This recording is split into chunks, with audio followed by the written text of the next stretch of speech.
Oke, untuk pelajaran pagi hari ini itu tentang bab 4, yaitu tentang malaikat-malaikatnya Allah. Kita sebagai hambanya Allah harus meyakini bahwa Allah memiliki makhluk yang tidak terlihat alias makhluk goib. Makhluk goib itu makhluk yang tidak bisa dilihat oleh mata kita, tidak bisa didengar dengan telinga kita, dan tidak bisa dipegang oleh tangan kita. Itu namanya makhluk goib. Tapi kita harus yakin bahwa malaikat itu ada. Ya, malaikat itu ada. Malaikatnya Allah itu sangat banyak sekali anak-anakku. Namun yang Allah wajibkan untuk kita ketahui hanya 10 malaikat. Itu sudah mewakili dari para malaikat yang Allah ciptakan. Termasuk ada malaikat Jibril, malaikat Mikail, malaikat Israfil. Semua malaikat-malaikat itu memiliki tugas masing-masing. Memiliki tugas masing-masing. Oke, Pak Juli sampaikan, ada slide-nya.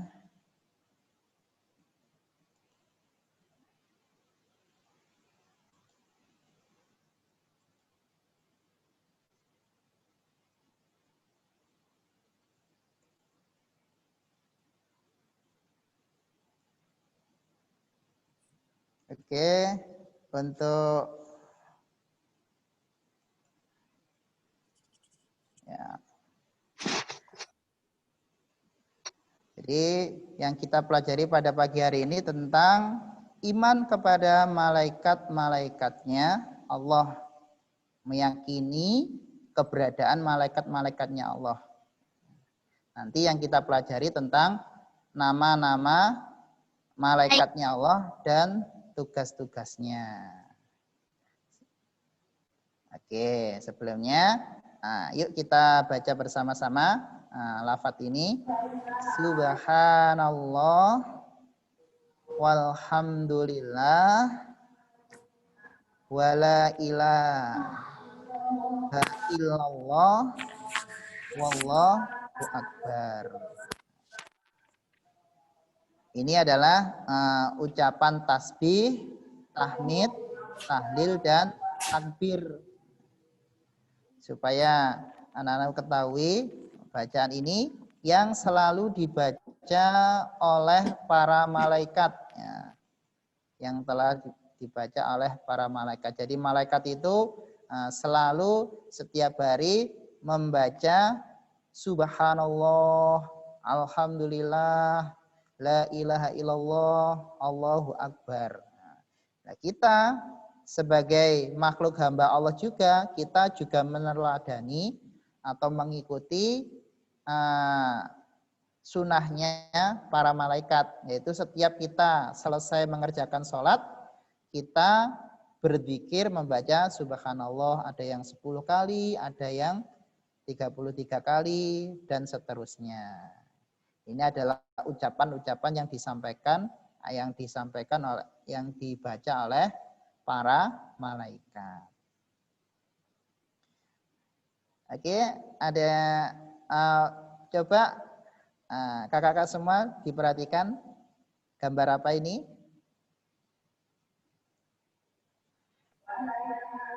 Gambar orang yang sedang membawa karena hujan. Nah, sekarang pertanyaannya, siapa yang mendatangkan hujan? Pastinya malaikat pembawa rahmat, dengan diutus oleh Allah. Jadi Allah mengutus malaikat rahmat untuk mendatangkan hujan. Coba ada yang tahu siapa malaikat rahmat itu? Malaikat yang mengatur atau membagi rizki kepada makhluknya Allah. Ada yang tahu? Yaitu malaikat Mikail. Jadi malaikat Mikail ini adalah bertugas untuk membagi rizki kepada makhluk-makhluknya Allah. Termasuk terjadinya turun air hujan. Dengan turun air hujan, maka Allah dengan turun air hujan, maka Allah menumbuhkan tanaman. Setelah itu tanaman tumbuh, kemudian menumbuhkan buah-buahan. Yang mana buah-buahannya nanti akan kita makan. Itu proses terjadinya rizki Allah turun melalui air hujan. Itu ya, bisa anak-anakku semua bisa dipahami ya. Ketika air hujan turun, kemudian tanahnya menjadi subur, kemudian tanamannya juga subur, tumbuh, kemudian menumbuhkan buah-buahan. Dan buah-buahan itu yang kita makan setiap hari. Itu adalah contoh dari tugasnya malaikat Mikail yang mendatangkan rizki kepada makhluknya Allah.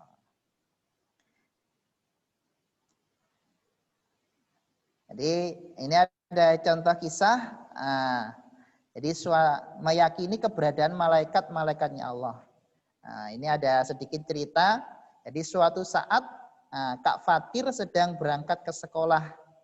Ini naik sepeda, goes. Dia menemukan sebuah dompet. Lalu dia menyerahkan dompet itu kepada pihak yang berwenang, yaitu Satpam. Di sini Satpam. Kenapa kok Kak Fatir menyerahkan dompetnya kepada Satpam? Tidak diambil sendiri terus dibawa pulang. Karena Kak Fatir ini dia meyakini bahwa ada malaikat yang mencatat amal baiknya. Siapakah malaikat yang mencatat amal baik? Malaikat? Ada yang tahu? Malaikat Raqib. Malaikat Raqib itu adalah malaikat yang mencatat amal baik kita. Kalau yang mencatat amal buruk kita, ada yang tahu siapa namanya? Atid. Iya, bagus. Yaitu malaikat Atid. Malaikat Atid ini yang berada di sebelah kiri kita.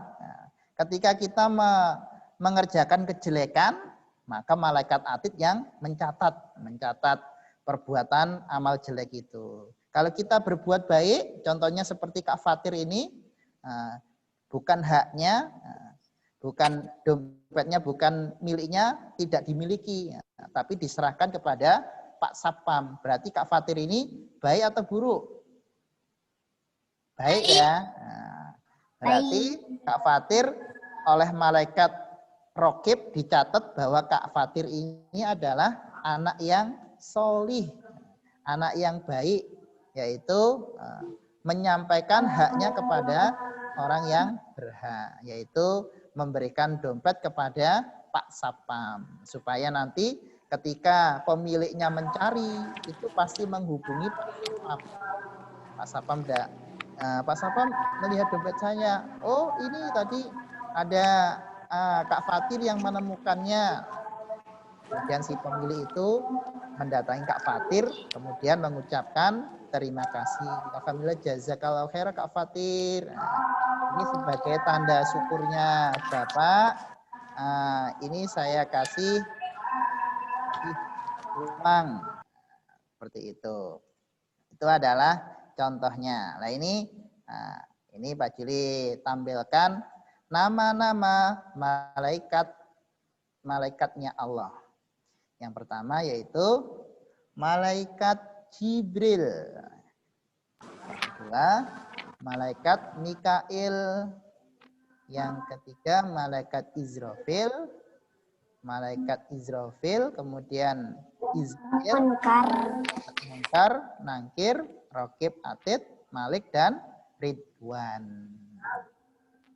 Ini adalah nama-nama 10 nama malaikat yang wajib kita ketahui. Ya, wajib kita ketahui. Oke, berikutnya adapun tugas pokok malaikat itu yang pertama menyampaikan wahyu kepada Rasul. Dulu Rasul kita Nabi Muhammad. Berarti wahyunya disampaikan kepada Nabi Muhammad. Siapakah malaikat yang menyampaikan wahyu kepada Nabi Muhammad? Ada yang tahu? Jibril. Bagus, yaitu malaikat Jibril. Jadi malaikat Jibril itu menyampaikan wahyu dari Allah untuk Nabi Muhammad. Kemudian lagi tugasnya perantara untuk mempererat hubungan para nabi dengan kaum muslim. Jadi hubungan antara sesama itu menjadi baik. Karena tahu contoh nih, umpama ada Kak Kaila dengan Kak Tata lagi asik duduk-duduk di teras, kemudian sedang membahas atau berdiskusi tentang pelajaran.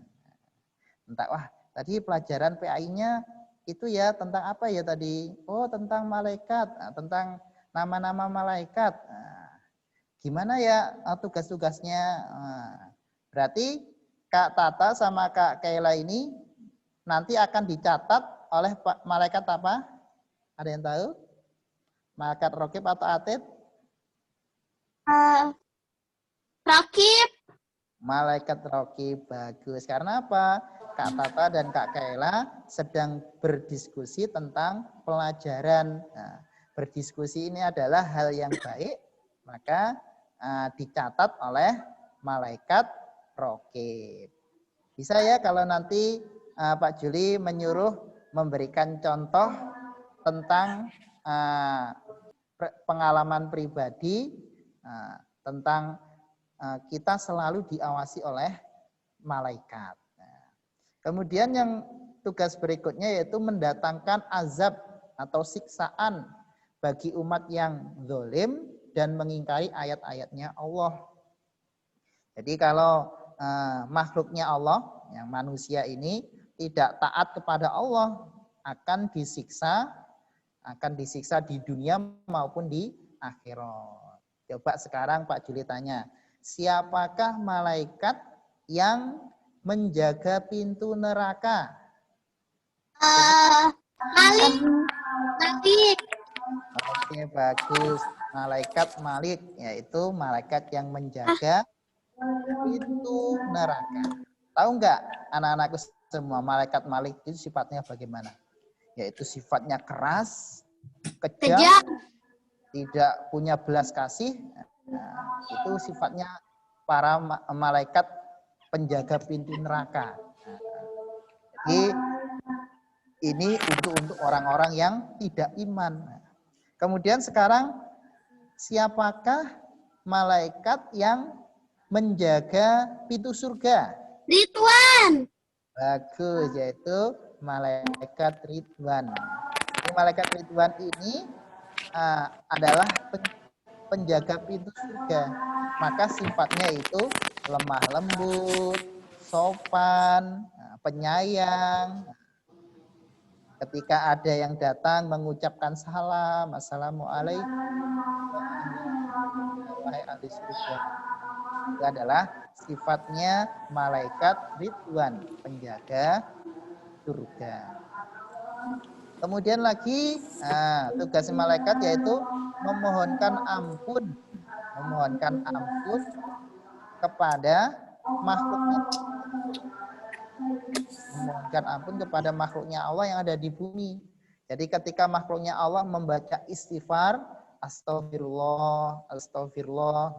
Malaikat yang ada sekitarnya juga mendoakan ampun kepada dia. Contohnya ketika manusia ini sedang mencari ilmu, mungkin sekarang sedang ngaji atau sedang belajar, maka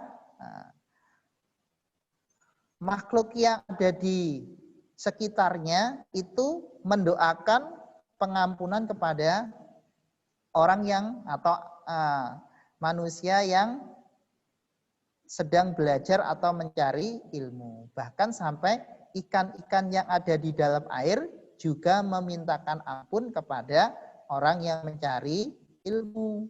Jadi orang yang mencari ilmu itu akan dimintakan ampun oleh para malaikat dan makhluk-makhluk lain yang ada di bumi. Kemudian berikutnya yaitu tugas malaikat yaitu mencatat amal baik dan amal buruk. Tadi yaitu malaikat malaikat raqib dan atid. Oke, insya Allah untuk materinya itu saja pada